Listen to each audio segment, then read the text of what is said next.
एक गहरे जंगल के बीच अवस्थित एक मंदिर, जहाँ हर दिशा सन्नाटा से घिरा हुआ था।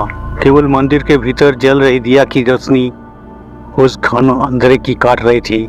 मंदिर के अंदर एक साधु लंबी सफेद दाढ़ी और माला पहनने मंत्रों का जप कर रहा था। उसके सामने बैठा हुआ एक युवक संजय आंखें बंद किए हुए किसी अदृश्य शक्ति का आह्वान कर रहा था। संजय और उसका पत्नी बिमला ने एक दूसरे के गले में चमकदार लाल धागे की माला पहनाई हुई थी। ये कहानी उस युवक की है जिसने एक भयावह शक्ति का बस में करने का प्रयास किया था। संजय एक छोटे से गांव की साधारण किसान का एक बेटा है जो अपने छोटी सी जिंदगी से खुश नहीं था। उसकी पत्नी बिमला हमेशा अपने परिवार को भलाई के लिए प्रार्थना करती थी और संजय की शांति चाहती थी।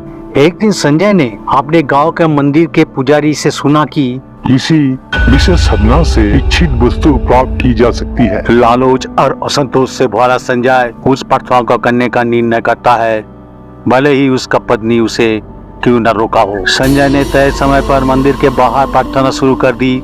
मंदिर के भीतर मौजूद साधु ने उसे चेतावनी दी कि ये साधना बहुत कठिन है और इसका परिणाम घातक भी हो सकते हैं।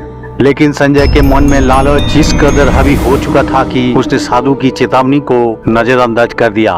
साधना के दौरान एक रात अचानक संजय के सामने एक डरावनी आकृति प्रकट होती है। वो आकृति संजय से 3 वचन मांगती है। पहला, तुम इस साधना के बारे में कभी किसी को कुछ नहीं बताएगा। दूसरा, तुम केवल मुझे ही संतुष्ट करोगे और किसी को नहीं। और तीसरा, तुम कभी मुझे छोड़कर नहीं जाओगी। हाँ, मैं इन 3 वचनों को स्वीकार कर लेता हूँ। दूसरा दिन संजय एक शांतिपूर्ण जगह पर ध्यान कर रहा था तो उसे अचानक एक दृश्य दिखाई दे रहा था। इस दृश्य में वो देखता है कि जमींदार की खेतों में अचानक आग लग गई है, जिससे उसकी फसलें जलकर राख हो जाती है। संजय का चेहरा चिंता में बदल जाता है और वो तुरंत जमींदार से मिलने का निर्णय लेता है। संजय जमींदार के सामने पहुंचता है और गंभीर स्वर से कहता है, जमींदार साहब, मैंने एक अजीब और खतरनाक दृश्य देखा है। आज रात आपके खेतों में आग लगने वाली है, जिससे आपकी सभी फसलें नष्ट हो जाएगी। अगर आप समय पर सावधानी नहीं बरतेंगे तो बहुत बड़ा नुकसान हो सकता है। जमींदार पहले तो संजय की बातों को अविश्वास के साथ सुनता है, लेकिन फिर वो सोच में पड़ जाता है। वो संजय की बात मानकर अपनी खेतों की सुरक्षा के लिए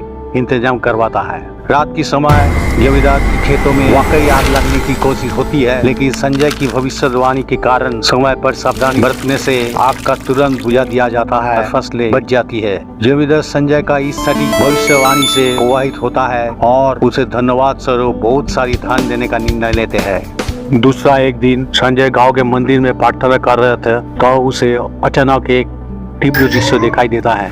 इस दृश्य में वो देखता है कि गाँव के पास की नदी में अचानक बाढ़ आने वाली है, जिससे गांव के बहुत से घर खेत जलमग्न हो जाएगी। संजय का दिल तेजी से घबराने लगता है।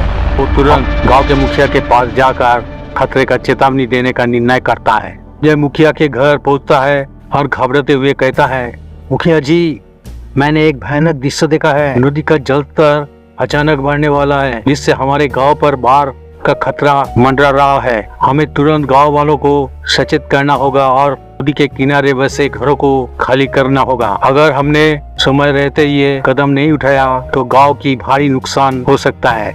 मुखिया संजय की बातों पर पहले यकीन नहीं करता, लेकिन संजय की बातों की गंभीरता देखकर वो गांव की पंचायत बुलाता है और सबको संजय का भविष्यवाणी के बारे में बताता है। और आखिर में रात को भारी बारिश शुरू हो जाती है और जैसा कि संजय ने कहा था, नदी का जलस्तर अचानक बढ़ने लगता है। गांव वालों समय रहते नदी के किनारे से हट जाते हैं और सुरक्षित स्थानों पर चल जाते हैं। अगले दिन गांव के कई हिस्सों में पानी भर जाता है, लेकिन संजय की भविष्यवाणी के कारण किसी का कोई नुकसान नहीं होता है। गांव के लोग संजय की दूरदर्शिता से प्रभावित होकर उसकी प्रशंसा करते हैं। अभी संजय की जिंदगी में और भी बदलाव आते हैं। उसकी आंखों में लालच और क्रूरता की चमक आ जाती है। वो अपने पुराने जीवन और पत्नी से दूर चला जाता है। संजय अब तक शक्तिशाली व्यक्ति बन चुका था, लेकिन उसकी आत्मा खोखली हो गई थी। उसकी पत्नी बिमला उसकी इस स्थिति से बहुत परेशान थी। एक दिन बिमला ने आपने एक पुराने गुरु से सलाह ली जिससे उसे बताया कि संजय ने अपनी आत्मा को एक दानवी शक्ति के हवाले कर दिया है। गुरु ने बिमला को एक विशेष यज्ञ करने का सलाह दी जिससे वो संजय को दानवी शक्ति से मुक्त कर सके। बिमला ने गुरु का निर्देश का पालन किया और संजय को उस यज्ञ में शामिल किया। यज्ञ के दौरान वो दानवी शक्ति प्रकट होती है और संजय से कहती है कि आप उसे नहीं छोड़ सकती। तो अचानक हवा में एक सख्त झोंका आता है, उसके पास से अजीब सी आवाज आती है और उसके आसपास की ऊर्जा खतरनाक लग रही है। संजय उससे संघर्ष करने की तैयारी में खड़ा हो जाता है, लेकिन उसकी शक्तियाँ संजय को अपनी गिफ्ट में लेने का कोशिश करती है। संजय अपनी पूरी ताकत के साथ एक पवित्र मंत्र का जाप करता है जिसे कि मंदिर के पुरोहित से सीखा था। वो मंत्र उसकी आत्मा को शक्ति और सुरक्षा प्रदान करता है। संजय की चारों ओर एक दिव्य फोकस मंडल बनने लगता है जो दानवी शक्ति को कमजोर करने लगता है। जैसे जैसे संजय का मंत्र जोर पकड़ता है, दानवी शक्ति की शक्ति कम होने लगती है। वो दर्द और क्रोध से चिल्लाती है, संजय की पवित्रता के सामने हारने लगती है और एक काला धुआं जो धीरे धीरे विघटित होकर हवा में विलीन हो जाता है। दानवी शक्ति के पराजित होते ही वातावरण शांत और शुद्ध हो जाता है, आसमान साफ हो जाता है और सुबह की पहली किरणें संजय के चेहरे पर पड़ती है। संजय को महसूस होता है कि अब वो मुक्त हो गया है और वो घुटनों की बॉल बैठकर भगवान का आधार व्यक्त करता है। सच्ची आस्था और साहस से कोई भी बुरी शक्ति पर विजय पाई जा सकती है। हमारा वीडियो अगर आप लोगों को अच्छे लगे तो लाइक, शेयर, कमेंट और सब्सक्राइब करना मत भूले और साथ ही साथ बेल आइकन भी प्रेस करना मत भूले ताकि आने वाले वीडियो का नोटिफिकेशन पहले आपके पास पहुंचे। हमारे साथ बने रहने के लिए धन्यवाद।